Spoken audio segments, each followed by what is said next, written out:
Morning Chikahan dito sa... Mars for More!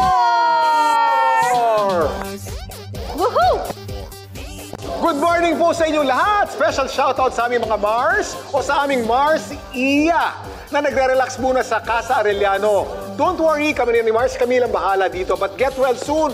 We miss you and we love you, Iya, okay? We miss you, Mars. Take good care of the kids and yourself. And true. Yes, and we'll see you very, very soon, Mars.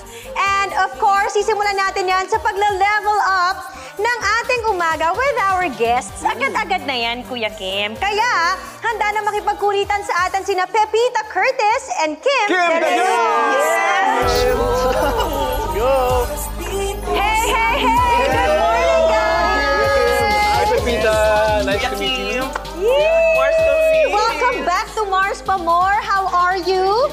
How are you, Kim? Yes, thank you, Mars Camille, for having me again dito sa Mars for More. And Kuya Kim, nice to meet you po. Mars Pepita, kamusta ka? Siyempre, I'm so happy to be back. Tapos, andito pa si Kuya Kim. Diba? Eh, di ba? Yes. Grabe itong Kuya Kim. 2022 for me. So, sobra. Pangalan mo, Pepita Curtis? Yes! Alam mo, May naaalala ko. Diba? Kuya Kim, malayong Layo, Parang hindi na kami related. And of course, tawagin na natin ang mga marites dahil oras na para sa mga eksenang hindi nahagip ng kamera at bulong-bulungan ng mga chikadora.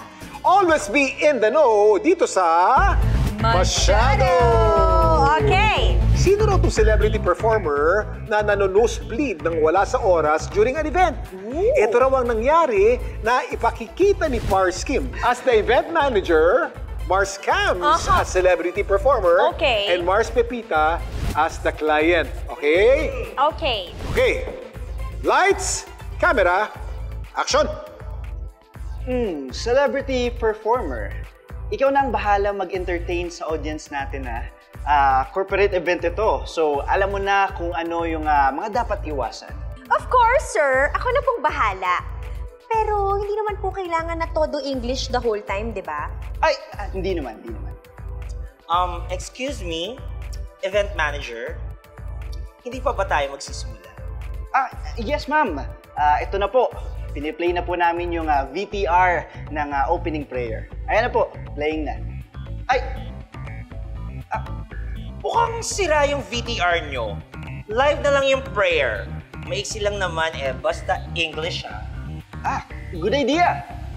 Ma'am, sige po, ito na po si celebrity performer to lead our opening prayer. Okay, great! And cut! Ayun na nga, Yun. napasubo na nga si celebrity performer ng opening prayer na pure English. English. Nako! Alam mo, nakarelate ako. Nakarelate mo? Kilala mo kung sino? Hindi Kilala ko mo kilala sino? Kuya Kim, pero feeling ko, hindi naman siguro ako yan, pero nangyari na sa akin. Nangyari sa'yo to? Okay, kilalanin natin si celebrity performer. Okay, Here let's are the see. clues. Oy! Leading and... Pep Squad. Pep Squad. Tapos curtsy na ganon. Pep Squad. Curtsy, pita. Pep Rally, pita, curtsy. Pita. Ikaw nga, Pepita! Pep Pizza. Pep Pizza. Paano yun nalaman? So ano to, Magaling Mars? ang mga researcher namin dito. Alam mo, Wow. ito ang masyado na pwede kang magpaliwanag, Mars. Anong nangyari? Magpaliwanag ka sa Barangay Mars. Hindi ka masama ng Recently lang kaganapan yun. sa corporate event na yan, Mars. So ano nangyari? Ano ng researcher dito? Kaya pala relate ka Nag-host ako ng event, tapos mga alta yung mga nandoon. Oh. Okay. Alta. Oh. So ako naman, may script ako na English. So laban ako dyan. Yeah. G ako dyan. So English, mabasa lang naman True. Biglang prayer na. Akala ko yung prayer, kanta, tapos may nagsasalita pala dun, supposedly. Okay. So, pinay yung song, walang nagsasalita. So, lahat ng mga tao, nakabaw lang yung head. Tapos, sabi ko, walang nagsasalita, tugtog lang. Sabi sa akin ng organizer, sabi sa akin, magdasal na daw ako. Tapos? Hindi naman ako nagdadasal talaga, tapos English pa. Pero nagdadasal ako in my mind. Yes. For God, to God pala. Pero hindi nagdadasal ako ng yung sa In public, lahat. in Kumbaga public, hindi ka oo. sanay. Oo, pero nalagpasan ko. tumama yung grammar ko. Hindi lang tumama ang grammar. Feel mo ba yung dasal mo? Na-feel ko naman yung dasal. Yun ang Yun ang mahalaga. importante. Pero sabi ko, ang hirap yung kausap. Tsaka minsan talaga laban lang, ano? Oo Kapag nga. napunta ka na sa ganong sitwasyon, fight, di ba? Paano nila nalaman? Well, well, well!